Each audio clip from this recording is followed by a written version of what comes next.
মানুষ জন্মগ্রহণ করে, তার সাথে ভয়েরও জন্ম হয়। ছোটবেলা থেকেই আমাদের মনে কোনো না কোনো প্রকারের ভয় থেকেই যায়। কেউ এই বিষয়ে ভয় পায় যে তার কোনো বস্তু তার থেকে দূরে চলে যাবে, কেউ এই বিষয়ে ভয় পায় যে আমি নিজেকে হারিয়ে ফেলব, কেউ এই ভেবে ভয় পায় যে আমার প্রিয়জনেরা তারা যেন আমার থেকে দূরে না চলে যায়, কেউ এই ভেবে ভয় পায় যে আমরা যেন পথ না হারিয়ে ফেলি, আদি ইত্যাদি। কিন্তু সত্যি কথা বলতে ভেবে দেখুন, এই ভয় বাস্তবে কি? শুধুই একটা মনস্থিতি, আর কিছুই নয়। যা কিছু আপনি জীবনে পেয়েছেন তা একদিন আপনাকে হারাতে হবে। এই জীবন হলো আপনারই, কিন্তু তাও একদিন সমাপ্ত হবে। তাই ভয় পেয়ে কি লাভ? এই ভয় শুধু আপনাকে জীবন যাপন করা থেকে বাধা দিচ্ছে, আর কিচ্ছু নয়।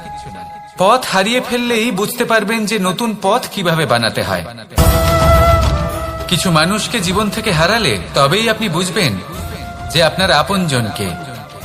এই ভয়ের কারণে ভীত হয়ে থাকবেন না। এই তারা নক্ষত্র অন্ধকারের অভাবে গুরুত্ব হারায়। শিবকেও মহাদেব হওয়ার জন্য বিষ পান করতে হয়েছিল। প্রত্যেক পরিস্থিতি, প্রত্যেক সাফল্য আপনার পরীক্ষা নেবে, তাতে উত্তীর্ণ হওয়া হলো আপনার কর্ম। যখনই আপনি ভয় পাবেন বা সংকটের সম্মুখীন হবেন, তখন সাহসের সাথে তার সম্মুখীন হন। মনে রাখবেন, যে সম্মুখীন হতে জানে সাফল্য তার সাথে সবসময় থাকে।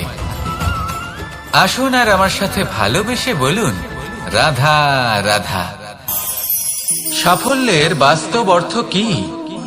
নিজের লক্ষ্যে দৃষ্টিবদ্ধ হয়ে থাকা, প্রতিদিন তার জন্য কর্ম করা, দৃঢ় নিষ্ঠার সাথে উত্থান পতনের সামনে এগোতে থাকা, আর নিজের লক্ষ্য প্রাপ্ত করা, এটাই কি সাফল্য?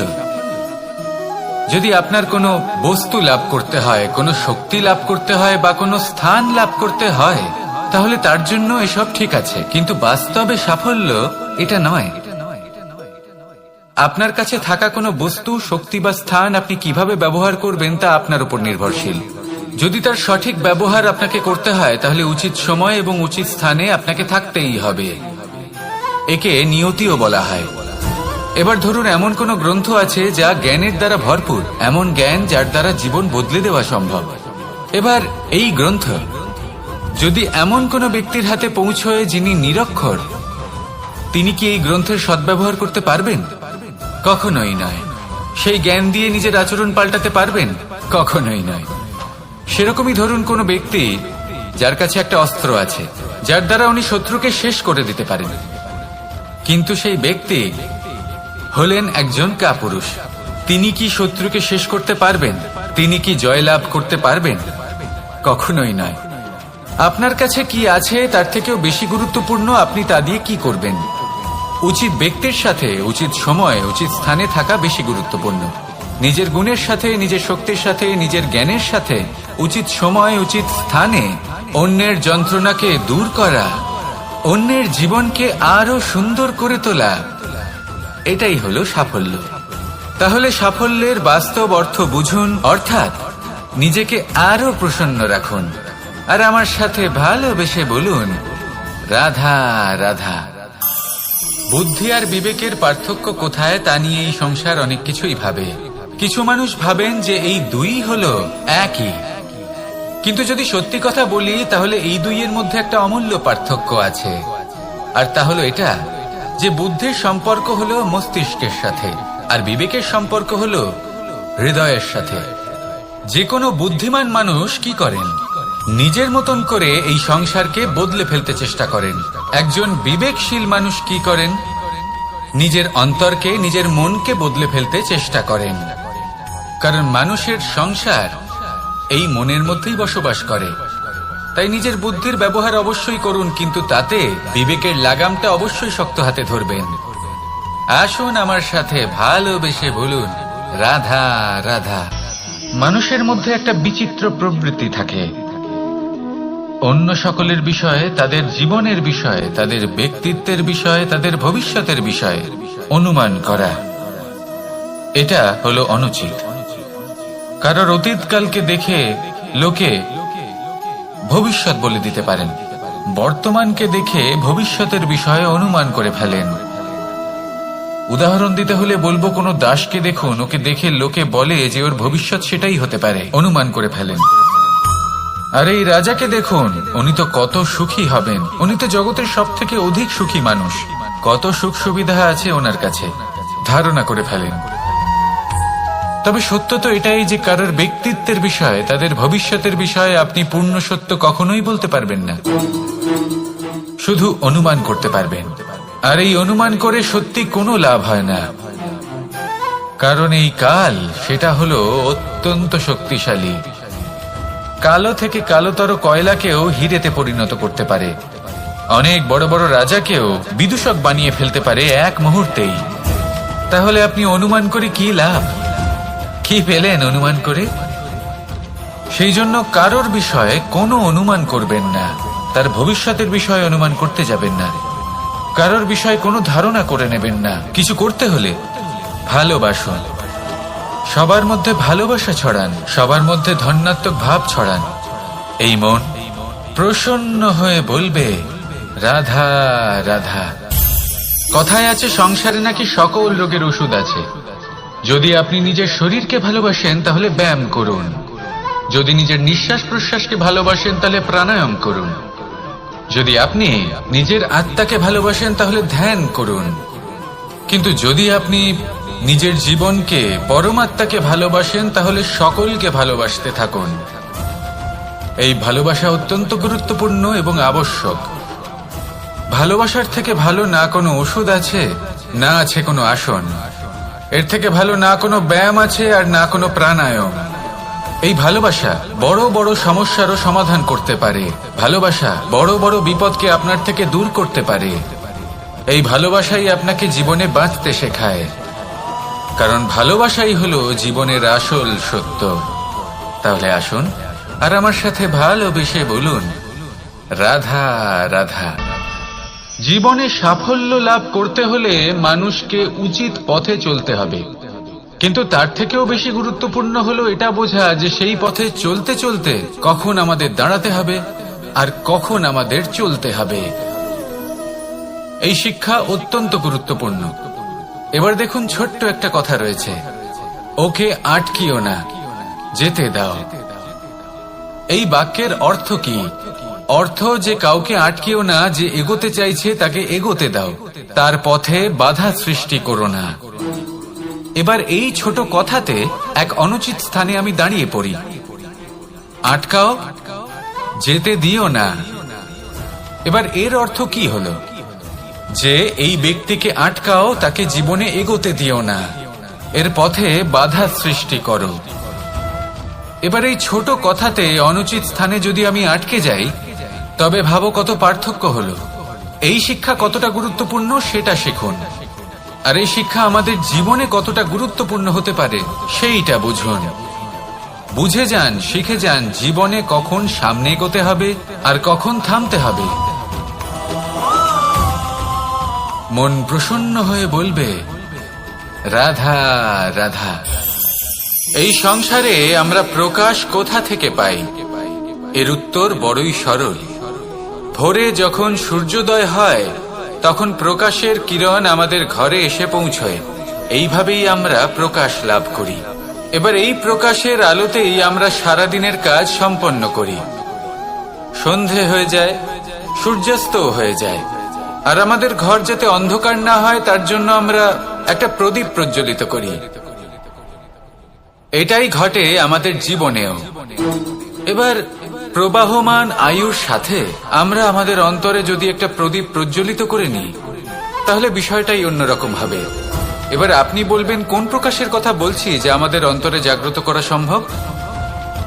আমাদের আত্মার মাঝে প্রেমের প্রকাশ জাগ্রত করার কথা বলছি। কারণ আমাদের এই জীবন এও হলো দিনের আলোর মতো। আজ প্রকাশ আছে, কিন্তু কোনোদিন অবশ্যই অস্ত হবে। কিন্তু অস্ত হবার আগে যদি আমরা আমাদের আত্মার মাঝে প্রেমের এই প্রকাশ উজ্জ্বলিত করে নিই, তাহলে আমাদের সন্ধ্যাকালও আমরা আনন্দে এবং প্রেমে যাপন করব। তাহলে আসুন আর আমার সাথে ভালোবেসে বলুন রাধা রাধা। এই সংসারে এমন কিছু মানুষ আছেন যাদেরকে আপনার ভালো লাগে, তারা আপনার প্রিয়, আমরা চাই ওনারা আমাদের কাছে থাকুন, আমরা ওনাদের কাছে থাকি। এবার সেই ক্ষেত্রে আমরা তাদের ভালো ভালো উপহার দেওয়ার চেষ্টা করি, কারণ ওনারা হলেন আমাদের প্রিয়। আর তার বদলে আমরা আশা করে থাকি যে ওনারা আমাদের একটু সম্মান করবেন।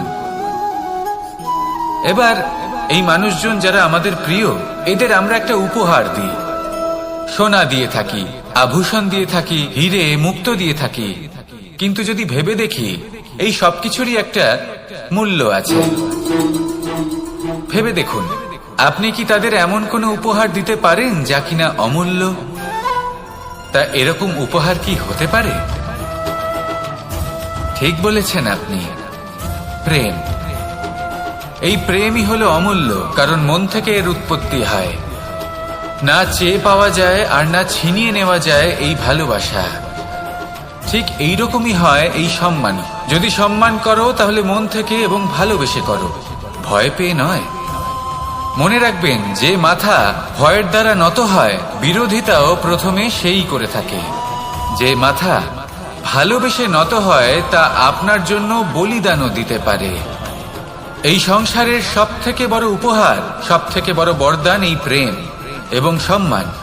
তাকে সম্মান করুন আর আমার সাথে ভালোবেসে বলুন, রাধা রাধা। সমস্ত মানুষের জীবন কিছুটা সমান হয়। মানুষ জন্মগ্রহণ করে, তারপর চলতে শেখে, জীবনে এগিয়ে চলে, বার্ধক্য লাভ করে, তারপর সমাপ্ত হয়ে যায়। কিন্তু সেই ব্যক্তিরা কারা যারা প্রকৃত অর্থে মনুষ্য জীবন যাপন করেন? এনারা হলেন সেই ব্যক্তি যারা পড়ে গেলেও আবার উঠে দাঁড়ানোর চেষ্টা করেন, নিজের ভেঙে পড়া অস্তিত্বকে আগলে নিয়ে আবার একটা আকার দেওয়ার চেষ্টা করেন, ভগ্ন আশাকে আবার একটা নতুন দিশা দেন। অসফল হওয়ার পরেও থামেন না, আবার এগোতে থাকেন। অসফল হওয়ার পরে যদি আপনি থেমে যান, তাহলে সাফল্য আপনার সামনে অপেক্ষা করে, কিন্তু আপনি তা দেখতে পান না। তাই জীবনের সংঘর্ষে অংশগ্রহণ করতে শিখুন। জীবনের সংঘর্ষ থেকে পালাবেন না। আসুন আমার সাথে ভালোবেসে বলুন, রাধা রাধা। পরিস্থিতি কখনো এটা ভালো থাকে, আবার কখনো মন্দ হয়ে যায়। কখনো এই পরিস্থিতি আমাদের পক্ষে থাকে, আর কখনো এই পরিস্থিতি অনুযায়ী আমাদের চলতে হয়। কোনো বিকল্প থাকে না। কিন্তু যখনই এই পরিস্থিতি খারাপ হয়ে যায়, তখন কি করা উচিত সেই প্রশ্ন মনে জেগে ওঠে। পরিস্থিতি যখন প্রতিকূল হয়, তখন আমরা কিছু হারালে তা হারিয়ে ফেলি, ঠিক আছে, কিন্তু যা বাকি আছে সেটা আমরা আগলে রাখতে পারি। পরিস্থিতিকে সামলে রাখার চেষ্টা আমরা অবশ্যই করতে পারি, শুধু সেটুকুই আমাদের হাতে রয়েছে। কিন্তু এর থেকেও বড় সমস্যা আছে, অহংকার। কখন প্রবেশ করে আমরা জানতেও পারি না। এই অহংকার আপনাকে বুঝতেও দেবে না যে আপনি সত্যি কিছু হারিয়েছেন। আপনার কিছুই যাবে আসবে না। দেখতে গেলে আকাশের সূর্য নিজের প্রকাশ হারিয়ে ফেলে যখন অন্ধকার ঘনিয়ে আসে। তাহলে আমরা কে হই? ওনার সামনে তো কিছুই নই। এই অহংকার আমাদের দমন করতেই হবে। এটা বিশ্বাস করতে হবে যে এই সমগ্র সৃষ্টিতে আমরা শুধুমাত্র একটা কণা, তার থেকে বেশি আর কিছুই নয়। বিশ্বাস করতে হবে যে আমরা ততটাও বড় নই যে কখনোই কিছুই হারাবো না। এবার যেদিন এই জ্ঞান আপনি আত্মস্থ করে নিজের আচরণ পাল্টাবেন, মনে রাখবেন সেই দিনই অহংকারকে দমন করতে আপনি পথে অগ্রসর হয়ে পড়েছেন। এই অহংকারকে দমন করুন আর আমার সাথে ভালোবেসে বলুন, রাধা রাধা। বনস্পতি ফলনের জন্য আমাদের কিসের প্রয়োজন পড়ে? একটু ধরিত্রীর, একটু পরিশ্রমের, আর একটা বীজের। এবার যদি মানুষের কথা বলি, তাহলে এখানে ধরিত্রী হলো মানুষের এই জীবন, যেখানে মানুষ নিজের ইচ্ছের ফল ফুল ফলন করতে চায়। পরিশ্রম হলো আমাদের কর্ম, আর বীজ হলো আমাদের নির্বাচন। আমাদের বেছে নিতে হবে যে আমরা কি বপন করব, আম নাকি ফণি মনসা। এর মধ্যে আমরা কি পেতে চাই? রসালো ফলের ফলন চাই নাকি কাঁটার ফলন চাই, তা আমাদের উপর নির্ভরশীল। কিন্তু একটা কথা ঠিক, লক্ষ্য যেমনই হোক না কেন, জীবন যেমনই হোক না কেন, যদি আপনি লক্ষ্যের দিকে এগোতে থাকেন তাহলে কর্মের সাথে খামখেয়ালি আচরণ করতে পারবেন না। যদি আপনি এমন করেন তাহলে এটা আপনাকে একটা অনুচিত লক্ষ্যে পৌঁছে দেবে, সেটা কিন্তু নিশ্চিত। সবসময় এটা মনে রাখবেন, কর্মের সাথে খামখেয়ালি হবেন অর্থাৎ কর্মফলও আপনার সাথে খামখেয়ালি হবে। তাহলে নিষ্ঠার সাথে কর্ম করতে থাকুন আর নিজের লক্ষ্যকে প্রাপ্ত করুন। আর আমার সাথে ভালোবেসে বলুন, রাধা রাধা। জীবনে এমন কিছু কাজ রয়েছে যা আমাদের কখনোই করা উচিত নয়, যেমন আশা করা। যদি আপনি আশা করেন আর আপনার আশা পূর্ণ না হয়, আপনি খুবই কষ্ট পাবেন। এবার আপনি যদি প্রতীক্ষা করেন, করতেই থাকেন, আর সেই ব্যক্তি যদি না আসে তাহলেও খুব কষ্ট পাবেন। আর হলো তুলনা। আপনি যদি তুলনা করতে যান তাহলে এটাই ভাববেন যে হয় আমি বা অন্য কোনো ব্যক্তি, এই দুজনের মধ্যে কোনো এক ব্যক্তি নিকৃষ্ট। আর এই ভাবনাটাই হলো অনুচিত। যদি আমরা কথা বলি সেই সব বিষয়ে যা আমাদের করা উচিত, যেমন পরীক্ষা। এই পরীক্ষা সবসময় আমাদের আরো সফল করে তোলে, আরো শ্রেষ্ঠ করে তোলে, আরো উৎকৃষ্ট করে তোলে। আসন্ন মহাসংগ্রামের জন্য আমাদের প্রস্তুত করে তোলে এই পরীক্ষা। তাই এই পরীক্ষার থেকে কখনোই পালাবেন না, এর সম্মুখীন হন। আর হলো কর্ম। কর্ম করা কখনোই বন্ধ করবেন না। তুলনা করার বদলে কর্ম করুন, প্রতীক্ষা করার বদলে কর্ম করুন, আর আশা করার বদলে কর্মই করুন। জীবন সফল হয়ে যাবে।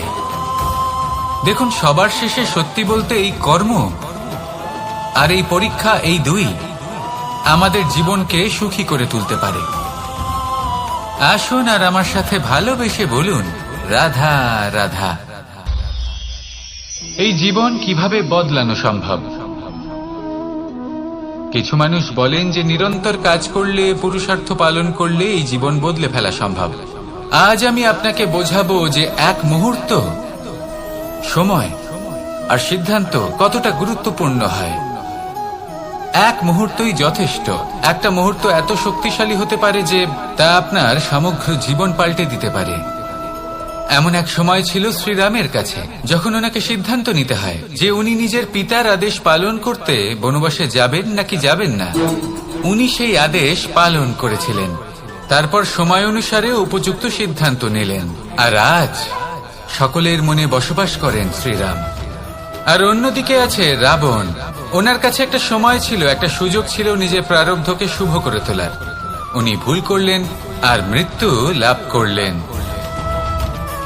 নির্বাচন সবসময় আপনার হাতে, শুধু আপনাকে সময়কে বুঝতে হবে, সেই মুহূর্তকে বুঝতে হবে আর উচিত সিদ্ধান্ত নিতে হবে। ব্যাস, বুঝতে শিখুন এই সময়ের দাবি কি, বুঝতে শিখুন এই সময়ের ইচ্ছে কি, আর উচিত সিদ্ধান্ত নিন। আর আমার সাথে ভালোবেসে বলুন, রাধা রাধা। মানুষের শরীর থেকে যা কিছু নির্গত হয় সবই পচনশীল, তা থেকে দুর্গন্ধ বেরোয়, একটা ঘৃণাবোধ জন্ম নেয়। আমাদের রক্ত হোক, অবশিষ্ট হোক, ঘাম হোক, নিঃশ্বাস হোক, আবার এমনকি যখন আমরা মনুষ্য শরীর ত্যাগ করি তারপরেও এই শরীরেও পচন ধরে, তার থেকে দুর্গন্ধ বেরোয়। কিন্তু বিষয়টা হলো এটা আমাদের হাতেই নেই। তাহলে আমাদের হাতে কি রয়েছে? আমাদের কর্ম, আমাদের উদ্দেশ্য আর আমাদের বাণী। যদি এইগুলো শুভ রাখেন তাহলে শুধু নিজে সুগন্ধিত থাকবেন না, এই সমগ্র সংসারকে সুগন্ধিত করে তুলবেন। কথায় আছে যে বাণীর থেকে অধিক মূল্যবান আর কিছুই নেই।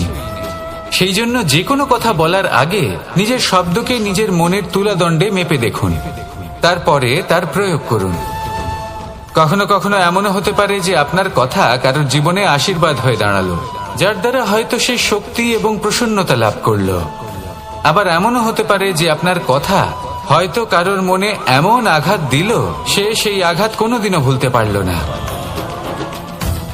আসুন আমার সাথে ভালোবেসে বলুন, রাধা রাধা।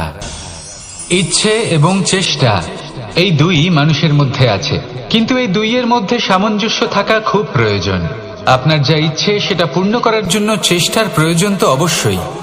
আপনি যে স্বপ্ন দেখেন সেটা পূর্ণ করার জন্য নিদ্রা ত্যাগ করে চেষ্টা করা অত্যন্ত প্রয়োজনীয়, নয়তো এই স্বপ্ন কখনোই পূর্ণ হবে না। যদি আপনি কোনো প্রশ্নের উত্তর চান তাহলেও আপনাকে চেষ্টা করতেই হবে। জীবনে যদি সামনে এগোতে হয় তাহলে পাকে কষ্ট দিয়ে সামনে এগোতে হবে, চেষ্টা অবশ্যই করতে হবে। যদি আপনি চেষ্টা না করেন, পরিশ্রম না করেন, তাহলে এই সংসার আপনাকে পেছনে ফেলে সামনে এগিয়ে যাবে। নিজের ইচ্ছেগুলিকে মন থেকে বাস্তবে আনুন আর চেষ্টার দ্বারা তাকে সার্থক করুন। এই মন প্রসন্ন হয়ে বলবে, রাধা রাধা। জীবনে কখনো সাফল্য আসে, আবার কখনো অসফলতা, কখনো আশা পাওয়া যায়, কখনো নিরাশা, কখনো জয় লাভ করি, আবার কখনো পরাজয়। এর পেছনের কারণটা জানা অত্যন্ত প্রয়োজনীয়। যদি আমি পরাজয়ের কথা বলি, যখনই আমরা পরাজয় লাভ করি আমরা ভাবতে থাকি যে এমন কেন হলো? আমাদের শত্রু কি বেশি শক্তিশালী ছিল, নাকি আমাদের নীতিতে কোনো খামতি ছিল? এই সমস্ত কারণের পেছনে খুব বড় একটা কারণ থাকে, আর সেই কারণ আমাদের অন্তরে সুপ্ত থাকে। ধরে নিন একটা পথ, তাতে আপনি চলছেন, সেই পথ কাঁটায় পরিপূর্ণ, কিন্তু আপনি পাদুকা পরে রয়েছেন আর আপনি হেঁটে সামনে এগিয়ে যান। এবার এমন একটা পথ এলো যা পুষ্পে ঢাকা, আর আপনি পাদুকা পরে রয়েছেন, কিন্তু আপনার পাদুকাতে একটা পাথর আটকে গেল। তখন দু পা হাঁটাও খুব কঠিন হয়ে পড়ে। এই সংসারের যে কোনো শক্তি আপনাকে পরাস্ত করার পূর্বে আপনি জানেন কে আপনাকে পরাস্ত করতে পারে? আপনার অন্তরের দুর্বলতা, আপনার অন্তরের সেই সুপ্ত শত্রু। আর সেই জন্য ইতিবাচক মনোভাব গুরুত্বপূর্ণ হয়ে পড়ে। ভালো মানুষদের সাথে থাকুন, সৎসঙ্গে থাকুন, বন্ধুত্ব করুন, ভালোবাসুন। এই ভালোবাসা এত শক্তিশালী এক অস্ত্র যাকে ব্রহ্মাস্ত্র পরাস্ত করতে পারে না। এই সমস্যারূপী পাথর কিছুই নয়। আসুন আমার সাথে ভালোবেসে বলুন, রাধা রাধা। এই জীবন আসলে কি? আমরা কারা? আমাদের অস্তিত্ব আসলে কি? পঞ্চতত্ত্ব দ্বারা নির্মিত আমাদের এই শরীর, আর এর মধ্যে পরমাত্মার একটি অংশ আত্মারূপে বসবাস করে। আর যখন এই জীবন সমাপ্ত হবে তখন আমাদের আবার এই পঞ্চতত্ত্বের মধ্যে বিলীন হয়ে যেতে হবে। এটাই সত্য। এবার অনেক মানুষ আছেন এমন অনেক চেষ্টা করতে থাকেন এমন কর্ম করার যাতে এই সংসার তাদের চিরস্মরণীয় করে রাখবে। কিন্তু এই জীবন আসলে কি? সেই সময় যখন আমরা নিঃশ্বাস নিই, আমাদের হৃদস্পন্দন হয়, আমরা যে মুহূর্তগুলো যাপন করি, এবার এই মুহূর্তগুলিতে আমরা কি করব সেটা অত্যন্ত গুরুত্বপূর্ণ। আমরা কি অহংকার করব নাকি পরোপকার করব? এই সৃষ্টিকে বেঁধে রাখার চেষ্টা করব নাকি নিজেকে উন্নত করে তোলার চেষ্টা করব? এটাই শিক্ষা যে বল হোক বা কায়া, এর প্রতি আমাদের না অহংকার করা উচিত আর না মোহ। শুধু প্রত্যেকটা মুহূর্ত প্রেমময় হয়ে বাঁচুন আর ভালোবেসে বলুন, রাধা রাধা। এই সংসারের সব থেকে বড় শক্তি আসলে কি? দৈহিক শক্তি, ভৌতিক শক্তি, রাজনৈতিক শক্তি, স্বর্ণের শক্তি, বিদ্যার শক্তি নাকি মায়ার শক্তি, ভক্তির শক্তি নাকি নিরাশক্তির শক্তি? এই সংসারের সব থেকে বড় শক্তি হলো হাসি মুখের। যদি আপনি এবং আমি এমন কোন সময় হাসতে পারি যেখানে মুখে হাসি আসা প্রায় অসম্ভব, তাহলে বিশ্বাস করুন এই সংসারে কেউ আপনাকে ভাঙতে পারবে না। এটা কিছুটা সেই রেশমের কীটের মতো, যে চারিদিক থেকে নিজেকে ঢেকে রাখে একটা খোলসের মধ্যে থাকে কিন্তু জীবিত থাকে। এই হাসি মুখ এটা শুধুমাত্র একটা আবেগ নয়, এটা সংসারের যে কোনো অভাব দূর করে। অভাব আশার, অভাব বিশ্বাসের। এই হাসি আপনার অন্তরে আশার আলো জাগ্রত করে আর এই সংসারের হতাশা দূর করে দেয়। তাই কঠিন থেকে কঠিনতর পরিস্থিতিতেও মুখে হাসি বজায় রাখুন। এই শক্তি আপনার থেকে কেউ কাটতে পারবে না। আর যদি আপনার কাছে এই শক্তি থাকে তাহলে অন্য কোনো শক্তি আপনাকে বাধা দিতে পারবে না। তাহলে হাসুন আর আমার সাথে ভালোবেসে বলুন, রাধা রাধা। যজ্ঞের আগুনকে শুভ বলে মনে করা হয়, আর সেখানেই চিতার আগুনকে অশুভ মনে করা হয়। এমনটা কেন হয়? এখানে বিষয়টা হলো লক্ষ্য, বিচার এবং সঙ্গের। যখন আমরা যজ্ঞ করি তখন আমাদের লক্ষ্য কি হয়? পরিবেশকে আরো পবিত্র করে তোলা, ইতিবাচক করে তোলা। আমাদের লক্ষ্য শুভ হয়। তারপরে আসে বিচার। এই পরিস্থিতিতে সেই বিচার হলো অগ্নি। স্ফুলিঙ্গ থেকে তীব্র আকার ধারণ করে সমস্ত কাঠকে পুড়িয়ে দেয় এবং সুগন্ধ ছড়িয়ে দেয়।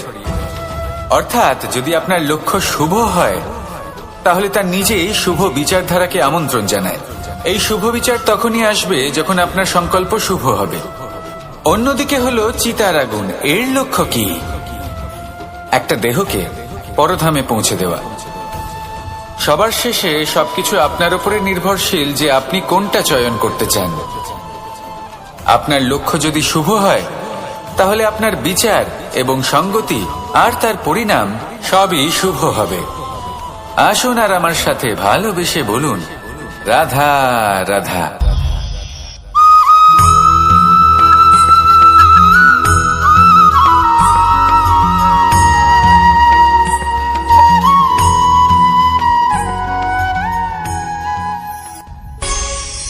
আভূষণ।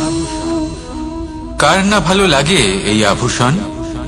আমরা পরিশ্রম করি, ধন অর্জন করি আর আভূষণ কিনে থাকি, কখনো নিজের জন্য, কখনো বা তাদের জন্য যাকে আমরা ভালোবাসি, বা তাদের জন্য যাকে আমরা সম্মান করি। হয়তো সেই জন্যই সীতা চূড়ামণি ধারণ করেছিলেন এবং আমি সামন্তকমণি। কিন্তু এটাই কি সেই প্রকৃত আভূষণ যা আপনার মূল্য বৃদ্ধি করে? না। শ্রীরামের আভূষণ হলো ওনার নম্র ভদ্র ব্যবহার। মাতা সীতার আভূষণ হলো ওনার সততা, ওনার নিষ্ঠা, ওনার ত্যাগ। অর্জুনের আভূষণ ছিল ওনার একাগ্রতা। রাধার আভূষণ ওনার প্রেম। এই আভূষণ কোথাও নেই, আপনার মনে আছে। যদি আপনার মনে মিষ্টতা থাকে, তা শান্ত হয়, তাতে সততা থাকে, নিষ্ঠা থাকে এবং প্রেম থাকে, তাহলে আপনার অন্য আর কোনো আভূষণের কোনো প্রয়োজন নেই। আপনি যতই ভিড়ের মাঝে থাকুন, আপনার ঔজ্জ্বল্য চোখে পড়বে। আসুন আর আমার সাথে ভালোবেসে বলুন, রাধা রাধা। এই সংসারের সবথেকে বড় সত্যি হলো জন্ম এবং মৃত্যু। কিন্তু আরো বড় একটা সত্য আছে, মিত্র এবং শত্রু, যা আমাদের সকলের জীবনে থাকে। মিত্র সে যে আমাদের সঙ্গ দেয় এবং সংসারের সবথেকে উঁচু শিখরে আমাদের নিয়ে যায়, এবং শত্রু সে যে যে কোনো মুহূর্তে যে কোনো শিখর থেকে আমাদের নিচে ফেলে দিতে পারে। এবার বিচিত্র ব্যাপার হলো এটাই যে আমরা নিজেরাই এদের সাথে নিয়ে চলি, নিজেরাই এদের পালন করি। তা কি করে? প্রথমে বুঝুন এই মিত্র এবং শত্রু কারা। আপনার নিজের মন, আর কেউ নয়। এই মনই হলো মিত্র। যখন তাতে ভারসাম্য বজায় থাকে, তা নিয়ন্ত্রিত থাকে, তা পবিত্র হয়। কিন্তু যদি এই মন অনিয়ন্ত্রিত হয়ে পড়ে, যদি আপনাকে সে নিয়ন্ত্রণ করতে শুরু করে, তখন সেই আপনার সবথেকে বড় শত্রু হয়। সেই জন্য এই মনের ওপর নিয়ন্ত্রণ রাখতে শিখুন, এতে ভারসাম্য বজায় রাখতে শিখুন। তাহলে আপনি এমন এক বন্ধুকে পাবেন যে আপনাকে এই সংসারের শিখরে পৌঁছে দেবে। আসুন আমার সাথে ভালোবেসে বলুন, রাধা রাধা। ঈশ্বর আসলে কে? সংসারের বেশিরভাগ মানুষের কাছে ঈশ্বর হলেন এই সংসারের রচয়িতা, পালনকর্তা। কারোর কাছে উনি জ্ঞাতা, কারোর কাছে উনি হলেন আস্থার প্রতীক, আবার কারোর জন্য শুধুমাত্র অন্ধ বিশ্বাস। কিন্তু এই ঈশ্বর কি কোনো শরীর, নাকি একটা বোধ, নাকি শুধুই শ্রদ্ধা? ঈশ্বর হলেন তিনি যিনি হলেন আপনার ইষ্ট। সেই জন্যই তো গুরু, মাতা, পিতা এনাদেরও ঈশ্বরই বলা হয়েছে। যাদেরকে আমরা ঈশ্বর বলে মনে করি, যারা আমাদের ইষ্ট, তারা আমাদের একটি পথ দেখান, একটি দিকে চালিত করেন। সেই পথে চলে আপনি শুভ কর্ম করতে পারেন। আর যখন কোনো ব্যক্তি তার ঈশ্বরের আদেশ পালন করেন, তখন সে নিজে থেকেই শুভ পথে অগ্রসর হয়ে যান। বেশ কয়েকজন মানুষ ঈশ্বরের উপর আস্থা রাখেন এবং ভাবেন যে অনুচিত কোনো কাজ করা উচিত নয়, ঈশ্বর দেখছেন। ওনারা ভয় পান যে কোনো অনুচিত কর্ম করলে কে জানে তার পরিণাম কি হবে। এমন অনেক ব্যক্তি রয়েছেন যারা ঈশ্বরকে বিশ্বাস করেন এবং জানেন যে ঈশ্বর তাদেরকে দেখছেন, তাই যে যে শুভ কর্ম ওনারা করেছেন তার ফল তারা অবশ্যই পাবেন। এবার আপনি ভয় পেয়ে ঈশ্বরকে বিশ্বাস করবেন নাকি বিশ্বাসের দ্বারা ঈশ্বরকে বিশ্বাস করবেন, সেই সিদ্ধান্ত আপনারই। কিন্তু হ্যাঁ, যদি আপনার মনে ঈশ্বরের জন্য কোনো স্থান থাকে, যদি আপনার কোনো ইষ্ট থাকেন, যদি আপনি কাউকে ঈশ্বর মনে করেন, যার প্রত্যেক আদেশ আপনি পালন করে থাকেন, তাহলে বলি ঈশ্বর কখনো আপনাকে অনুচিত পথে চালিত করবেন না। আসুন আমার সাথে ভালোবেসে বলুন, রাধা রাধা। এই সংসারে ভিন্ন ভিন্ন ধরনের গাছ আছে, অসংখ্য ধরনের প্রজাতি আছে। কিছু গাছ পাতা দিয়ে থাকে, কিছু ফুল, কিছু ফল। কেউ ছায়া প্রদান করে, কেউ শীতলতা প্রদান করে, কেউ নিজেকে খুব কষ্ট দিয়ে এই সংসারের বিকাশে সহায়ক হয়ে ওঠে। কিন্তু এই সবার মধ্যে একটা বিষয় কিন্তু সমান, এরা প্রত্যেকেই পাতা ছাড়া, ফুল ছাড়া, ফল ছাড়া জীবিত থাকতেই পারে, কিন্তু কোনো বৃক্ষই শিকড় ছাড়া বেঁচে থাকতেই পারে না। এটাই হলো রাধার। ঠিক সেইভাবেই আমাদের জীবনে শক্তি হোক, ধন হোক বা সাফল্য হোক, আমাদের বা আমাদের পরিবারের প্রসন্নতাই হোক, এই সব কিছুর আধার হলো, সবকিছুর মূল হলো পরিশ্রম।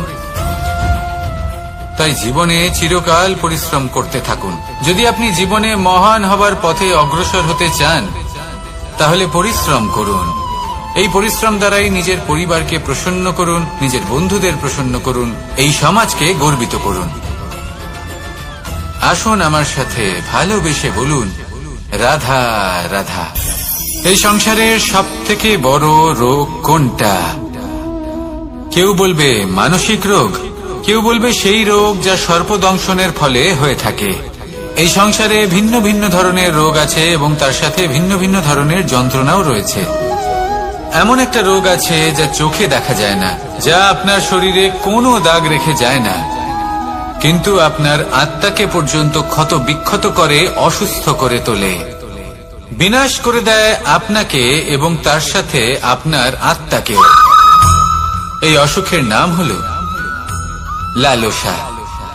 লালসা, যে কর্ম সাধন করেছেন তার থেকে বেশি ফল লাভ করার আশা। লালসা, যা আজ আছে তার থেকে অনেক বেশি লাভ করার ইচ্ছে। এই ইচ্ছে এই সংসারে সবার থেকে এগিয়ে থাকার আপনাকে প্রেরণা যোগাবে, কিন্তু তার জন্য আপনাকে অপরাধযোগ্য কাজ করতে উৎসাহিত করবে। আপনার বন্ধু, আপনার আত্মীয়, আপনার পরিবার, এই সবার থেকে আপনি কখন দূরে চলে যাবেন আপনি বুঝতেই পারবেন না। উচিত অনুচিত কোনটা, ধর্ম অধর্ম কোনটা, সব ভুলে যাবেন আপনি। সেই জন্য মনে রাখবেন, নিজের জীবনে যদি আপনি লালসার থেকে নিজেকে দূরে রাখতে পারেন, তাহলে এর অর্থ হলো যে আপনি এই সংসারের সব থেকে বড় অসুখের ওপর বিজয় লাভ করেছেন। আসুন আমার সাথে ভালোবেসে বলুন, রাধা রাধা। এই সাগর কত বিশাল আকার, কখনো শান্ত কখনো উত্তাল, কিন্তু এই সাগরকে এত মহান কে করে তুলল? জল। এবার এই জলের যাত্রা দেখুন, সেটা কতটা কঠিন। এই জল সাগরে থাকে, সূর্য ওকে এতটা উত্তপ্ত করে তোলে যে এই জল নিজের অস্তিত্ব হারিয়ে ফেলে এবং বাষ্পে পরিণত হয়ে হাওয়ায় মিলিয়ে যায়। তারপরে আকাশে যায় আর নিজের অস্তিত্ব আবার হারিয়ে ফেলে, মেঘে পরিণত হয়। তারপর এই মেঘ কোথাও গিয়ে কোনো পর্বতে ধাক্কা খায়, তারপর আবার এই জল নিজের অস্তিত্ব হারায়। তারপরে বর্ষার রূপ ধারণ করে তা বর্ষিত হয়, বা কোনো পর্বতের চূড়ায় তার শিখরে বরফের রূপ ধারণ করে। তারপরেই বর্ষা মাটির দিকে নিজের যাত্রা শুরু করে। এবার মাটিতে ঝরে পড়া এই বর্ষা স্রোতের আকার ধারণ করে এবং আস্তে আস্তে বইতে থাকে। এই নদীর আকার ধারণ করে এবং নদী রূপে বইতে বইতে পাথরে ধাক্কা খায় বা কোনো পর্বতে ধাক্কা খায়, আর তারপর এই নদী এসে সাগরে সমাহিত হয়ে যায়। নদীর এই জল আবারও নিজের অস্তিত্ব হারিয়ে ফেলে, কিন্তু এইবার সেই জল নিজেই সাগরে পরিণত হয়।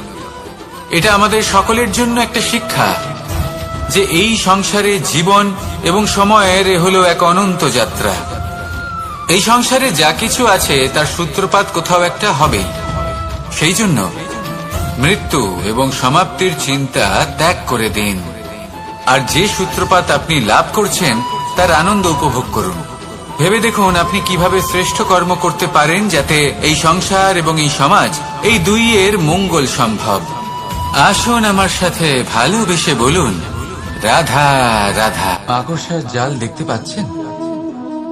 মাকড়সারা ভীষণ পরিশ্রম করে এটা তৈরি করে। নিজের শরীরের রস দিয়ে এই জাল বোনে।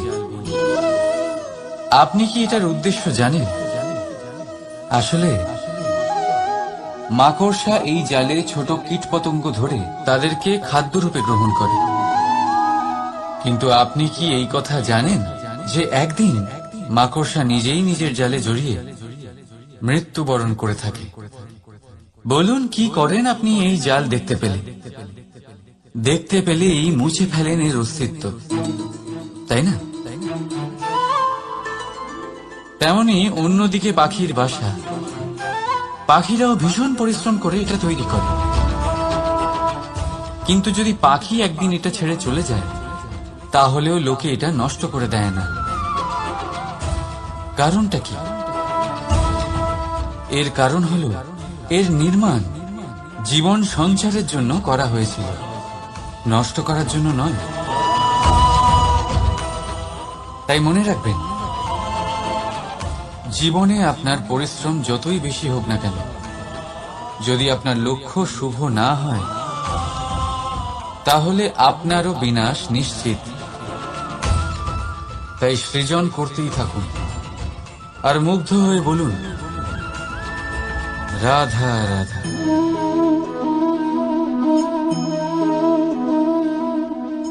আপনার কি মনে হয় আমি কি করছি?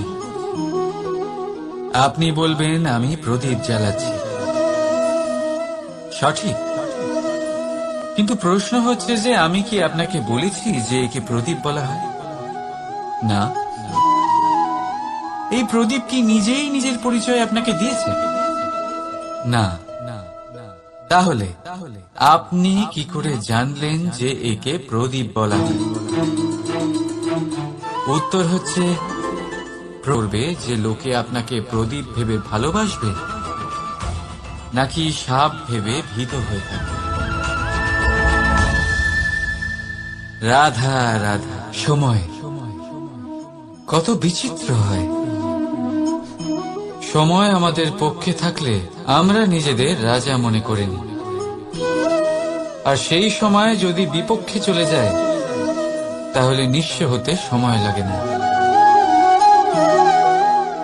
তাই মানুষের একটা অভ্যেস আছে, খারাপ সময়ের জন্য কিছু সঞ্চয় করা। আত্মীয়, বন্ধু খারাপ সময় পাশ থেকে সরে যায়। যশ, মান প্রতিকূল সময় চিরস্থায়ী হয় না। তাই মানুষ মনে করে অর্থ সঞ্চয় করাই শ্রেয়।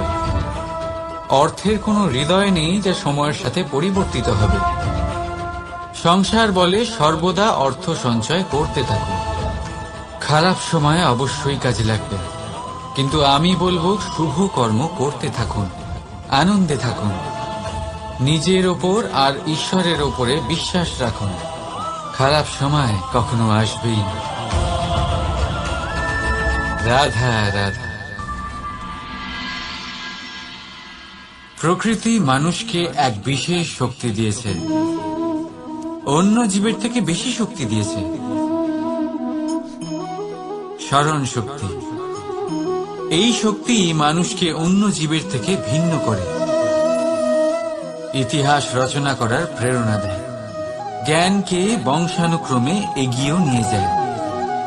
আর যারা ভুলে যান, অধিকাংশ সময় তারা উপহাস আর দয়ার পাত্র হয়ে যান। কিন্তু এটাই কি প্রকৃত রূপে সত্য? না। এই স্মরণ শক্তি মানুষের বিকাশে সব থেকে বড় বাধা হয়ে দাঁড়ায়। তার মনকে দূষিত করে দেয়। খারাপ অভিজ্ঞতা, কারোর করা বিশ্বাসঘাতকতা, কারোর কটাক্ষ বেশিরভাগ মানুষই ভুলতে পারেন না। রাধা রাধা। মানুষ নিজের পরিবারের জন্য কত কিছুই না করে, দিন রাত পরিশ্রম করতে থাকে যাতে তার পরিবারের প্রয়োজন পূরণের জন্য অর্থ রোজগার করতে পারে। কিন্তু শুধু অর্থ রোজগার করাটাই কি যথেষ্ট? আপনি বলবেন, হ্যাঁ নিশ্চয়ই, অর্থ দিয়ে সব কিছু পাওয়া যায়, বিদ্যা পাওয়া যায়, বাড়ি পাওয়া যায়, ওষুধ পাওয়া যায়, আর কত কিছুই না পাওয়া যায়। এইসব একটা পর্যায় পর্যন্ত সঠিক, কিন্তু একটু মন দিয়ে ভেবে দেখুন, যখন কোনো শিশু অসুস্থ হয়ে পড়ে তখন সে ওই তিক্ত ওষুধ কেন খেয়ে নেয়? এই জন্য কারণ ওর পিতা সেই ওষুধ অর্থ দিয়ে কিনেছে? না, বরং এই জন্য কারণ তার পিতা যে তার সামনে দাঁড়িয়ে, তার উপরে তার বিশ্বাস আছে। বিশ্বাস আছে যে উনি তার কিচ্ছু হতে দেবেন না। এই বিশ্বাস, এই সংস্কার, এই শিক্ষা কখনো অর্থ দিয়ে পাওয়া যায় না। এটা পাওয়া যায় সেই সময় থেকে যা মাতা পিতা তাদের সন্তানের সাথে কাটিয়েছেন। তাই জীবনে অর্থ অবশ্যই উপার্জন করুন, কিন্তু নিজের পরিবারকেও সময় দিন, আনন্দ পাবে। রাধা রাধা। বিরোধিতা এমন এক শব্দ যা শুনে আমরা সবাই ভয় পেতে থাকি। যদি কেউ আমাদের বিরোধিতা করে তা আমাদের সহ্য হয় না। আমরাও কারোর বিরোধিতা করে কোনো শত্রুতা করতে চাই না। এই ধরনের ভাবনা আমাদের মনে আসতেই থাকে। কিন্তু বিরোধিতা, এই শব্দ আপনার শান্তির জন্য, আপনার সুখের জন্য কতটা গুরুত্বপূর্ণ তা আপনারা জানেন না। তাই যদি কাল এসে কেউ আপনার বিরোধিতা করে, তখন সবার আগে নিজেকে যাচাই করুন। আপনি কি ভুল করেছেন? আপনার দোষ কি? নিজের মধ্যে কি ত্রুটি আছে সেটা বোঝার চেষ্টা করুন, নিজেকে সংশোধন করার চেষ্টা করুন, তারপর দেখুন বিরোধিতার এই আগুন আপনাকে স্বর্ণ থেকে কুন্দন বানিয়ে তুলবে। বলা হয় এই সংসারে খারাপ বেড়েই চলেছে, কিন্তু তার কারণ এ নয় যে খারাপ মানুষ বেড়ে চলেছে।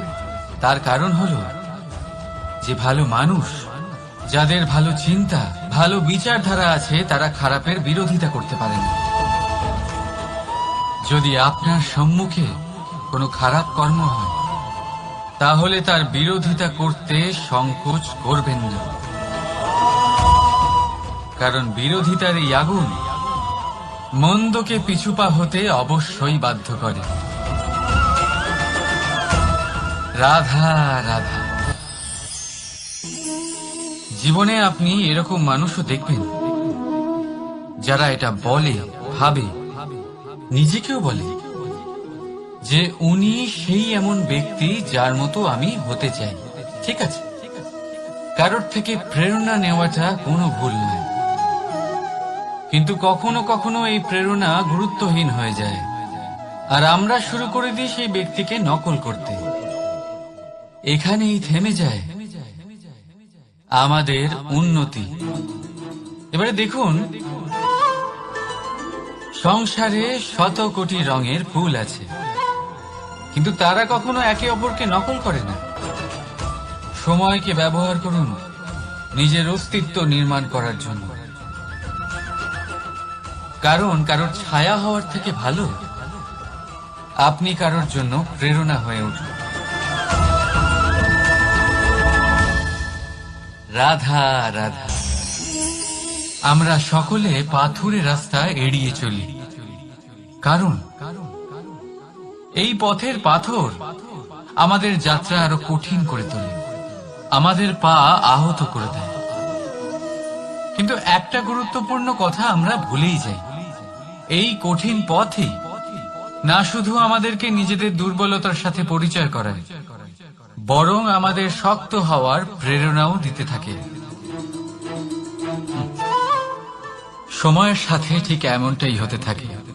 সবাই ভালো সময়ের অপেক্ষা করতে থাকেন, ভালো সময়ের জন্য পরিশ্রম করেন, তার জন্যই চিন্তা করেন, কিন্তু ভুলে যান যে ভালো সময় বহুবার আমাদের বিবেক নষ্ট করে দেয়। সেখানেই খারাপ সময় আমাদের বুদ্ধিকে সঠিক পথে চালিত করে। রাধা রাধা। ঘোড়াকে যতই প্রশিক্ষণ প্রদান করুন, তার মুখে লাগাম তো পরাতেই হবে। একজন ভালো চালক সেই ঘোড়ার লাগাম মাঝে মাঝে টেনে ধরে, তাকে সঠিক পথে চালিত করতে, যাতে সেই ঘোড়া দিকভ্রান্ত না হয়। এবার একটু ভাবুন, ঠিক এরকমই হয় আমাদের মন। যদি এটা বিবেকের লাগাম দিয়ে মাঝে মাঝে আমরা টেনে না ধরি, তাহলে আমাদের এই মন দিকভ্রান্ত হতে পারে। আর যদি আপনি আপনার লক্ষ্যে পৌঁছতে চান, তখন মনের এই লাগাম মাঝে মাঝে আপনাকে অবশ্যই টেনে ধরতে হবে, কারণ বিবেকের এই পথ প্রদর্শনই আপনাকে ভালোভাবে আপনার লক্ষ্যে পৌঁছে দেবে। মনে রাখবেন, আর আমার সাথে ভালোবেসে বলবেন, রাধা রাধা। আপনি কখনো জাঁতা কল দেখেছেন? তাতে গম পেশা হয়। গমকে এমন ভাবে পেশা হয় যাতে আমরা তা খেতে পারি, জীবিত থাকতে পারি। আর যদি আপনি মন দিয়ে দেখেন, তাহলে কলের নিচের অংশ কখনো ঘোরে না, শুধুমাত্র উপরের অংশই ঘোরে। আর তবেই তা গম পিষতে পারে, আর তবেই রুটি তৈরি হতে পারে। কিন্তু ভেবে দেখুন, যদি কলের দুটো অংশই ঘুরতে থাকে, তাহলে কি হবে? তা গম পেশার বদলে একে অপরকে পিষে নিজেদের অস্তিত্ব শেষ করে দেবে। তাই জীবনে কোনো কাজ যখন মন আর মস্তিষ্ক মিশিয়ে করা হয়, তখনই তা সম্পন্ন হয়। কিন্তু যখন বিষয় হলো ভক্তি, তখন মস্তিষ্কের যুক্তির মৌন থাকা প্রয়োজন। আর যখন বিষয় হলো কর্ম আর ন্যায়, তখন মনের আবেগের মৌন থাকা প্রয়োজন। তাই মন আর মস্তিষ্কের এই সম্মিলনে সতর্ক থাকবেন। একসাথে অবশ্যই চলবে, কিন্তু একে অপরের বাধা যেন না হয়ে দাঁড়ায়। রাধা রাধা। আমি একটা এমন শব্দ যার অনেকগুলি মানে হয়, যার আসল অর্থ হল অহং। যদি আপনি কথা বলেন সৃষ্টির নির্মাণ নিয়ে, তাহলে আমি ব্রহ্মদেব হয়ে সৃষ্টির নির্মাণ করবে। যদি আপনি কথা বলেন প্রলয়ের, তাহলে সেই আমি মহাদেব হয়ে বিনাশ করবে। এই আমি সঙ্গতিপূর্ণ, কিন্তু শুধু ততক্ষণ যতক্ষণ আপনি এটা সবার সাথে ভাগ করছেন। কিন্তু আমরা বহুবার এর মানে বুঝতে পারি না। এই অহংকে সীমিত করে দিই একটা ব্যক্তি অবধি, শুধু নিজে। আর তখনই জেগে ওঠে অহংকার, যাতে প্রাধান্য পায় শুধুমাত্র আমি, আমরা নয়। আর একজন ব্যক্তি একা না উৎপাদন করতে পারে আর না করতে পারে সৃজন। এবারে দেখুন, বৃষ্টির এক ফোঁটা, তারও অস্তিত্ব আছে, কিন্তু তা ধরিত্রীতে পড়লেই সমাপ্ত হয়ে যায়। কিন্তু যখন ফোঁটাগুলি একসাথে পড়ে, তখন শুরু হয় বর্ষা, আর তখনই তৈরি হয় ধারা। রাধা রাধা। বলুন, কি দেখতে পাচ্ছেন আপনি? আমার হাতের এই সাদা বস্ত্র, নাকি এতে লেগে থাকা এই কালো দাগ? এবারে সত্যি কথা বলতে কি, আপনার নজর সবার আগে এই কালো দাগের উপরে গেছে। ঠিক আছে, এমনই তো হয়। ভীষণ কম মানুষ থাকেন যারা ভাবেন কোনো ব্যক্তি ভীষণ পরিশ্রম করে এই বস্ত্র ধুয়েছেন, এটা শুকিয়েছেন। বেশিরভাগ মানুষের নজর যায় এই দাগের উপরে, ভাবেন যে এটা কি করে লাগলো। কিছুটা এরকমই হয় আমাদের ব্যক্তিত্বের সাথে। আমাদের শুভ কর্মের ওপরে আমাদের একটা খারাপ কর্ম ভারী মনে হয়। এবারে ভাবুন, যদি আমি চন্দ্রের কথা বলি, তাহলে তার শীতল আলো দেখার পূর্বে তার কলঙ্ক লক্ষ্য করেন, সেই চাঁদে লেগে থাকা কালো দাগ দেখে নেন।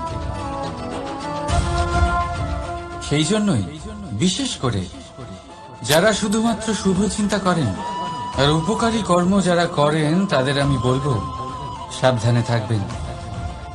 কারণ আপনার একটা খারাপ কর্ম চিরকালের জন্য উদাহরণ হয়ে দাঁড়াবে। রাধা রাধা। সাফল্য। যদি আপনাকে জীবনে সাফল্য পেতে হয়, তাহলে আপনি একাধিক মানুষ পাবেন যারা একাধিক উপায় বলবে আপনাকে সাফল্য পাওয়ার। দীর্ঘ সময় ধরে পরিশ্রম, চেষ্টা, নির্ধারণ, নিষ্ঠা এই বিষয়ে ভাষণ দিতে থাকবেন। একাধিক রকমের উদাহরণ আপনার সামনে তুলে ধরবেন। কিন্তু আমার এটা মনে হয়, আমরা কেন সেই বিষয়ে কথা বলি না যা মানুষকে অসফল করে তোলে? শুধু দুটো ব্যাপার অসফল হওয়া নিশ্চিত করে। শুধু দুই ধরনের মানুষ বেশিরভাগ অসফল হন। প্রথম তারা যারা ভাবে অনেক কিছু কিন্তু কিছুই করে না। আর দ্বিতীয় তারা যারা অনেক কিছু করতে থাকে কিন্তু ভাবনা চিন্তা না করে। ভাবনা আর কর্ম, এদের মাঝে সামঞ্জস্য রাখা খুব জরুরি। যদি এটা থাকে, তাহলে জীবনে কখনো অসফল হবেন না। রাধা রাধা। আপনি অনেককে এই কথা নিশ্চয়ই বলতে শুনেছেন, এই ব্যক্তির দৃষ্টিতে দম্ভ আছে, এই ব্যক্তির চোখের উপর অহংকারের পর্দা পড়ে আছে, ইত্যাদি ইত্যাদি। চলুন, আমি আপনাকে একটা প্রশ্ন করছি। আপনি দেখেন কি দিয়ে? দৃষ্টি দিয়ে নাকি দৃষ্টিভঙ্গির সাহায্যে? ভাবুন। চিন্তায় পড়ে গেলেন নিশ্চয় পরিচয়ের সাথে সাক্ষাৎ করেন। উদাহরণ হিসেবে চন্দ্র। চন্দ্র আমরা সবাই দেখেছি। বহু মানুষ আছেন যাদের চন্দ্র অত্যন্ত সুন্দর লাগে। পাথরকে ভগবান ভেবে পুজো করবেন নাকি ভগবানকে পাথর ভেবে পরিত্যাগ করবেন, সিদ্ধান্ত আপনার। কিন্তু এই সিদ্ধান্ত নির্ভর করে আপনার দৃষ্টিভঙ্গির ওপর। তাই নিজের দৃষ্টিভঙ্গি শুভ রাখুন, নিজের দৃষ্টিভঙ্গিতে ভালোবাসা রাখুন, আর আনন্দে বলুন রাধা রাধা। বড় বড় রাজমহলে বড় বড় ইমারতের চূড়া কত সুন্দর হয়, কিন্তু আপনি কি কখনো এই বিষয়ে ভেবেছেন যে এই সুন্দর চূড়ায় পৌঁছতে গেলে আপনাকে পৃথিবীতে পাপ ফেলতেই হবে? সেই সুন্দর চূড়ায় পৌঁছে দীপ্তি পাওয়ার জন্য আপনাকে একটা কঠিন পথ অবলম্বন করতেই হবে। যদি আপনি কোনো কঠিন পথে না গিয়ে এই পৃথিবীর সাহায্য ছাড়াই শুধু উচ্চতার দিকে অগ্রসর হতে থাকেন, তাহলে সর্বদা অসফল হবেন। সেই জন্য নিজের স্বপ্ন পূরণের এই যাত্রাতে নিজের পথ কখনোই হারাবেন না, নিজের পথ থেকে সরবেন না। যদি এমন করেন তাহলে তো আপনার স্বপ্ন পূরণ হবেই না, তার সাথে আপনি নিজের পথও হারাবেন। রাধা রাধা। কৌতুক অর্থাৎ হাসি, এটা জীবনে কতটা গুরুত্বপূর্ণ। আমরা সর্বদাই হাসতে চাই, আমরা সর্বদা অন্যের মুখে এই হাসি দেখতে চাই। কিন্তু এই কৌতুক অনেক প্রকারের হয়, আর এই কৌতুকের ভিত্তি কি সেটাও খুব গুরুত্বপূর্ণ। কৌতুক কেবল তখনই পাবেন যখন তা শুদ্ধ মন থেকে আসবে। কৌতুক তখনই পাবেন যখন তা সামনে আর অপমানিত ব্যক্তির মন তিক্ত হয়ে থাকে। তাই মনে রাখবেন যে এই কৌতুক যেন কৌতুকই থাকে, তা উপহাস বা কটাক্ষ না হয়ে যায়। রাধা রাধা। মানুষ, এই শব্দের সূচনা হয় মন থেকে, আর সেই জন্যই হয়তো আমাদের এই মন এতটা গুরুত্বপূর্ণ। এবারে দেখুন না, আমাদের মনই সবকিছু চালনা করে। মনই সেই যে কল্পনা করে, মনই সেই যা কল্পনাকে বাস্তবে পরিণত করার জন্য পরিশ্রম করতে আমাদের প্রেরণা যোগায়। মনই সেই যা লোভের জালে জড়িয়ে পড়ে। মনই সেই যা অভিমানের পর্দা দিয়ে ঢেকে যায়।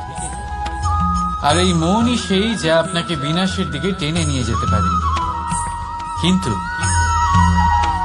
যদি তা পরোপকার করার ইন্ধন পায়, তাহলে এমন কোনো মহান কাজ নেই যা আপনি করতে পারবেন না। কিন্তু এই মন কি? এটা বোঝানো যায় দুটো শব্দের মাধ্যমে, দুটো সহজ শব্দ। প্রথম, একজন কুশল সেবক। দ্বিতীয়, একজন সংকট প্রবণ মালিক। যদি আপনার এই মন আপনার নিয়ন্ত্রণে থাকে, তাহলে সে হলো আপনার সেবক। তাই আপনার অস্তিত্ব আছে। কিন্তু যদি আপনার মন আপনার কর্মের ওপরে নিয়ন্ত্রণ করে, তাহলে এই মন আপনার মালিক, আর তখন আপনার বিনাশ নিশ্চিত। তাই নিজের এই মনকে নিয়ন্ত্রণে রাখুন, কিন্তু ভালোবেসে। আসুন আমার সাথে আনন্দে বলুন, রাধা রাধা। এই সূঁচ দেখতে পাচ্ছেন আপনি? এটা শুদ্ধ লোহা দিয়ে তৈরি, বস্ত্র সেলাই করার কাজে লাগে, অস্ত্রোপচারে কাজে লাগে।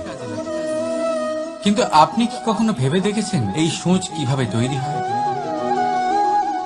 লোহার এক বড় অংশকে পিটিয়ে পিটিয়ে টেনে টেনে তাকে পাতলা বানানো হয়। এরপরেই আমরা পেয়ে থাকি সূঁচ। ভাবুন, যদি লোহার টুকরোতে অনর্গল প্রহার করার ফলে একটা লোহার টুকরো সূঁচে পরিণত হয়, তাহলে আমাদের জীবনে অনর্গল চেষ্টা করার ফলে জীবনের সমস্ত অংশকে আমরা কত প্রভাবশালী কাজে পরিণত করতে পারি। শুধু প্রয়োজন দৃঢ় নিশ্চয়তা। তাহলে আসুন আমার সাথে ভালোবেসে বলুন, রাধা রাধা। বিশ্বাস, জীবনে বিশ্বাস কতটা গুরুত্বপূর্ণ। একজন স্ত্রী তার স্বামীর হাত ধরে যে কোনো জায়গায় যেতে পারেন, এর কারণ হলো বিশ্বাস। তার নিজের স্বামীর ওপরে বিশ্বাস আছে। যখন একজন মা তার ছোট বাচ্চাকে কোলে তুলে হাওয়ায় ওঠায়, তখন সেই বাচ্চা ভয়ভীত হয়ে যায় না। তার কারণ হলো বিশ্বাস। তার বিশ্বাস আছে যে তার মা তার কিচ্ছু হতে দেবে না। এক বৈদ্যের দেওয়া ঔষধ সন্তান কিছু না বুঝে শুনেই খেয়ে ফেলে। সেই বৈদ্যের জ্ঞানের বিষয়ে তার কোনো ধারণাই থাকে না, শুধু নিজের পিতার উপরে বিশ্বাস আছে যে তার পিতা তাকে খারাপ কিছুই দেবে না। যখন এই সংসারের প্রতিটা বন্ধন বিশ্বাসের উপরে দাঁড়িয়ে আছে, তাহলে কেন এই বিশ্বাসকে আমরা জীবনে আনতে পারি না? আপনি নিজেই দেখুন, এই বিশ্বাস নিজের জীবনে এনে দেখুন, সবকিছু আরো সুন্দর হয়ে যাবে। তাই ভালোবেসে বলুন, রাধা রাধা।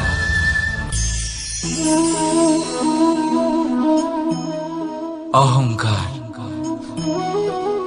এই শব্দটা সবাই শুনেছেন।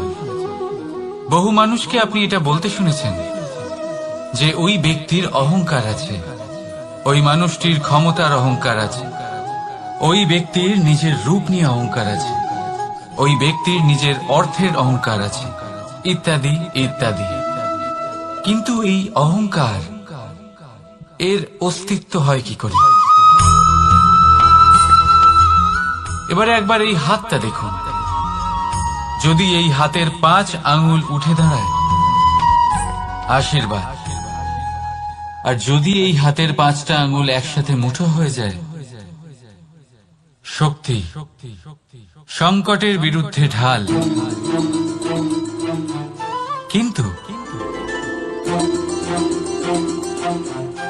এই একটা আঙ্গুল সংকটের কারণ হয়ে দাঁড়াতে পারে। এই একটা আঙ্গুল শত্রুকে আহ্বান জানায়। এবার অহংকার বলে এই শব্দটাই দেখে নিন। আমাদের থেকে আলাদা হয়ে গেলে হয় অহং। অহং অর্থাৎ ব্যক্তির মনে হয় যে সে আপনদের থেকে, নিজের বন্ধুদের এবং সঙ্গীদের থেকে, নিজের পরিবারের থেকে অনেক উপরে, অনেক শ্রেষ্ঠতর সে। কিন্তু মনে রাখবেন, এই অহংকার কোন ব্যক্তির অস্তিত্বের বিনাশের প্রথম ধাপ। তাই ঝেড়ে ফেলে দিন এই অহংকারকে, আর বিশ্বাস করুন আমাদের ওপর, কারণ তখনই আপনি শান্তি পাবেন।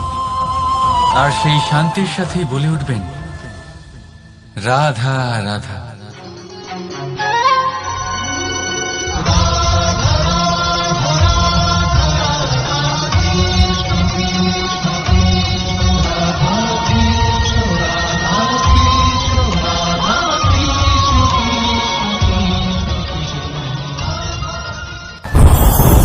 ওমাই কি, আমি কখন থেকে এখানে অপেক্ষা করছি, হাত পেতে দাঁড়িয়ে রয়েছি যাতে একটা ফল আমার হাতে এসে পড়ে এবং সেটা আমি খেতে পারি। কখন থেকে অপেক্ষা করছি, কিন্তু সেটা হচ্ছেই না। এবার আপনি বলবেন যে এসব কি বলছি, এ কি অদ্ভুত কথা বলছি।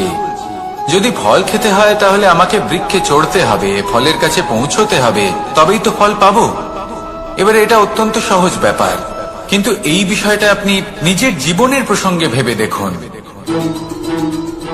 লক্ষ্য কোথায় আছে আপনি জানেন, সেই লক্ষ্যে পৌঁছানোর পথ কি সেটাও আপনি জানেন, সেই পথে চলার ক্ষমতাও আপনার রয়েছে, কিন্তু তাও আপনি নিজের লক্ষ্য লাভ করতে পারছেন না। কেন? কারণ আপনি অপেক্ষা করছেন যে লক্ষ্য আপনার সামনে চলে আসবে, কিন্তু তা হয় না। লক্ষ্য সে যাই হোক না কেন, ধন হোক, প্রেম হোক, কোনো সম্মান হোক বা মোক্ষ হোক, যদি আপনি তার দিকে অগ্রসর না হন, তাহলে ফল প্রাপ্তি অসম্ভব ব্যাপার, তা কোনোদিনই হবে না। সেই জন্য আপনার চোখের সামনে আপনি যদি নিজের লক্ষ্যকে দেখতে পান, তাহলে উঠুন এবং সেই দিকে অগ্রসর হতে শুরু করুন। নিজের অন্তরের সকল অশুভ গুণ দূর করুন, অলসতা ত্যাগ করুন, অজ্ঞানতা ত্যাগ করে দিন এবং চলতে থাকুন। অবশ্যই মনোবাঞ্ছিত ফল লাভ করতে পারবেন। মনে রাখবেন, চলতে থাকলে তবেই লক্ষ্য প্রাপ্তি হবে। অপেক্ষার দ্বারা শুধুমাত্র মৃত্যু লাভ হবে। আসুন আমার সাথে ভালোবেসে বলুন, রাধা রাধা।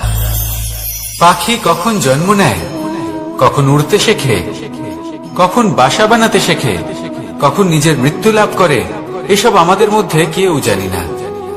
কিন্তু পাখি একটা কথা খুব ভালো করে জানে, যে এই সংসারে ও যা কিছুই করুক না কেন, এই সংসারের ওকে নিয়ে কিচ্ছু যায় আসে না। এবার আমরা কি করি? কোনো কাজ করার আগে আমরা এটা ভাবি যে এই সংসার যদি আমাকে দেখে ফেলে তাহলে কে জানে এই সংসার কি ভাববে, আমার প্রতিচ্ছবি কেমন তৈরি হবে কে জানে, কে জানে কি হবে আদি ইত্যাদি। এই সব ভাবনায় আমরা মগ্ন হয়ে যাই। কিছুটা এমন ভাবে মগ্ন হই যে বর্তমানের কর্মের এই জীবনের যাত্রাপথে সেই সময়ের আনন্দ উপভোগ করতে ভুলে যাই।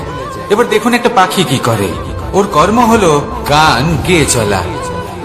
ওই পাখি গেয়ে চলে, কেউ ওর গান শুনুক বা না শুনুক, কেউ আদৌ শুনছে কিনা সেই বিষয়টা নিয়ে সেই পাখির কিছুই যায় আসে না।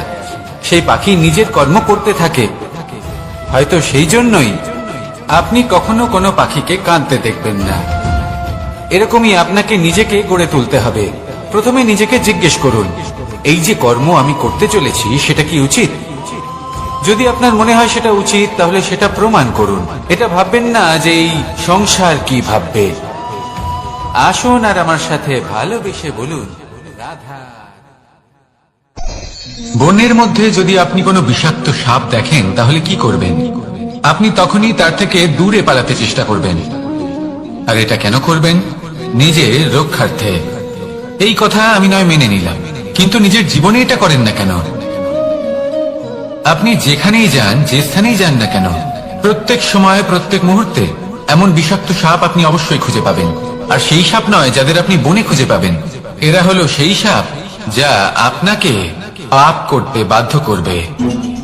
আপনার অন্তরের বাসনা, ক্রোধ, অহংকার, লোভ, ঈর্ষা এদের বৃদ্ধি ঘটাবে। দেখুন, বনের এই সাপ আপনাকে একবার ছেড়ে দিতেও পারে, ছোবল নাও মারতে পারে, কিন্তু এই যে পাপরূপী সাপ আছে তা অবশ্যই ছোবল মারবে। কর্ম যদি করেন তাহলে অবশ্যই ফল পাবেন। সেই জন্য যখনই কোথাও যাবেন, যদি এমন কাউকে দেখেন, যদি এমন কিছু দেখেন যে আপনাকে পাপ করতে বাধ্য করছে, তাহলে সেই মুহূর্তে সেখান থেকে পালিয়ে যান। যেমন বনের সাপ দেখে আপনি পালাতে থাকেন। সৎকর্মের রক্ষা অত্যন্ত আবশ্যক। আসুন আর আমার সাথে ভালোবেসে বলুন, রাধা রাধা। যদি কোনো সিংহ বানরের মতো গাছে চড়তে চেষ্টা করে তাহলে কি হবে? একটা মাছ যদি মাটিতে হাঁটতে চেষ্টা করে তাহলে কি হবে? তারা বিফলই হবে। কিন্তু এরকম কেন হয়? তার কারণ হলো প্রকৃতির রচনা কিছুটা এরকম। এখানে প্রত্যেকটি ব্যক্তিকে, প্রত্যেকটি প্রাণীকে আলাদা আলাদা গুণের অধিকারী করা হয়েছে এবং সকলকে একটা সীমাও প্রদান করা হয়েছে। এবার এই যে বৃক্ষ, পশু, পাখি, এদের মধ্যে সেই ক্ষমতাই নেই যে এরা নিজেদের যাচাই করতে পারবে, নিজেদের সীমাগুলো বুঝতে পারবে, নিজেদের সদ্গুণগুলো চিনতে পারবে। এরা সেটা করতে পারবে না। কিন্তু মানুষ তো আলাদা। মানুষের কাছে সেই বিশেষ শক্তি আছে যে তারা পূর্ণরূপে নিজেদের যাচাই করতে পারবে, নিজেকে পূর্ণরূপে বুঝতে পারবে, নিজের দোষ, নিজের অপগুণ, নিজের সদ্গুণ, নিজেদের সীমাগুলো তারা বুঝতে পারবে। আর এটা অত্যন্ত গুরুত্বপূর্ণ। কথায় আছে যে যদি সাফল্য লাভ করতে হয় তাহলে নিজেকে যাচাই করে নিতে হবে। তাই নিজেকে যাচাই করুন, নিজের সাথে পরিচিত হয়ে যান এবং জীবনে কর্ম করতে থাকুন। সাফল্যের শিখরে অবশ্যই পৌঁছে যাবেন। আর ওখানে যদি যান তাহলে এই মন প্রসন্ন হয়ে অবশ্যই বলবে, রাধা রাধা। অন্ধকারাচ্ছন্ন রাত্রি যদি এসে থাকে তাহলে আলোকিত প্রকাশ নিয়ে সূর্যও অবশ্যই আসে। রোগ যদি এসে থাকে তাহলে তার ওষুধও অবশ্যই আসে। সমস্যা যদি আসে তাহলে সেই সমস্যার সমাধানও নিজে থেকেই আমাদের কাছে চলেই আসে। এই সংসার, এই জীবনের শুধুমাত্র একটাই নিয়ম আছে, আর তা হলো এটাই, এই সংসার হলো একটা চক্রের মতো। এতে শাশ্বত বলে কিছু নেই, নিত্য বলে কিছু নেই। আর যা কিছুই রয়েছে সব বদলাতে চলেছে। যদি আপনার জীবনে দুঃখ থাকে, সমস্যা থাকে, যদি আপনি বিপদ দ্বারা আচ্ছন্ন, তাহলে মনে রাখবেন সবকিছু বদলে যেতে চলেছে। দুঃখের সময় কাঁদবেন না, মনকে আরো দুঃখী করে তুলবেন না, কারণ এখানে যা কিছুই এসেছে তা যাওয়ার জন্যই এসেছে। তাহলে এত চিন্তা কিসের? আনন্দ সহকারে জীবন যাপন করুন আর আমার সাথে ভালোবেসে বলুন, রাধা রাধা। রাত্রিবেলায় যখন আলোকিত জোনাকিদের দেখেন তখন মন প্রসন্ন হয়ে ওঠে। এদের দেখতে খুবই সুন্দর লাগে। আর এমন ঠিক কেন হয়? প্রথম হলো এটাই যে রাতের বেলায় চতুর্দিক অন্ধকারাচ্ছন্ন থাকে। এমত অবস্থায় যদি আমরা কোথাও একটু প্রকাশ দেখি তাহলে সেটাই আশার কিরণের ন্যায় মনে হয়। সেই প্রকাশই আমাদের মন প্রসন্ন করে তোলে। আর সেই জন্য যে সকল মানুষ রাতের বেলায় কোনো জোনাকি দেখতে পান তারা প্রসন্ন হয়ে যান। এবার কখনো কখনো জীবনে আমাদের মনে হয় যে চতুর্দিকে শুধুমাত্র অন্ধকারই হয়ে আছে। প্রত্যেকেরই তা কখনো মনে হয়। আর তখনই আমাদের নিরাশ হলে চলবে না, আমাদের দুঃখী হলে চলবে না। সেই সময় আমাদের খুঁজতে হবে নিজেদের আশেপাশে, চতুর্দিকে আর কোথাও না কোথাও আমরা প্রকাশ অবশ্যই দেখতে পাবো। আশার একটা কিরণ অবশ্যই দেখতে পাবো। কেউ এমন একটা কর্ম করেন যেটা দেখে আমরা প্রেরিত হয়ে যাই।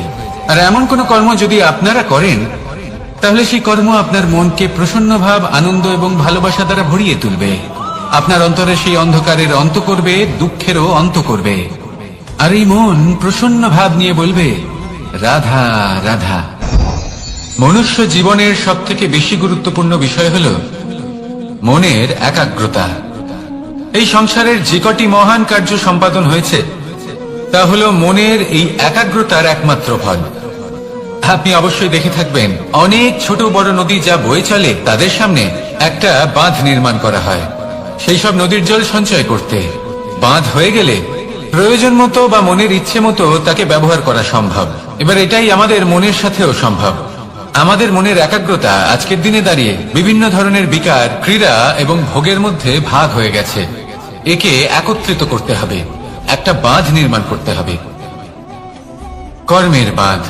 আপনাকে শুধু এটাই করতে হবে, যেটা উচিত কর্ম সেটাই করুন, যেটা অনুচিত কর্ম সেটা করা থেকে নিজেকে বিরত রাখুন। ব্যাস, এই কাজটাই আপনি করতে থাকুন, করতে থাকুন। মনের মধ্যে একাগ্রতার বাঁধ নির্মাণ করুন। আর একবার যদি তা নির্মাণ হয়ে যায় তাহলে যখন চাইবেন, যেখানে চাইবেন, যতটা চাইবেন একাগ্রতা প্রয়োগ করতে পারবেন। আর একবার যদি আপনি এটা শিখে যান তাহলে এই সংসারকে বদলে ফেলার মতো কাজ আপনি করতে পারবেন, সমাজকে শুধরাবার মতো কাজ করতে পারবেন। তাহলে এই মনকে একাগ্র করুন আর আমার সাথে ভালোবেসে বলুন, রাধা রাধা।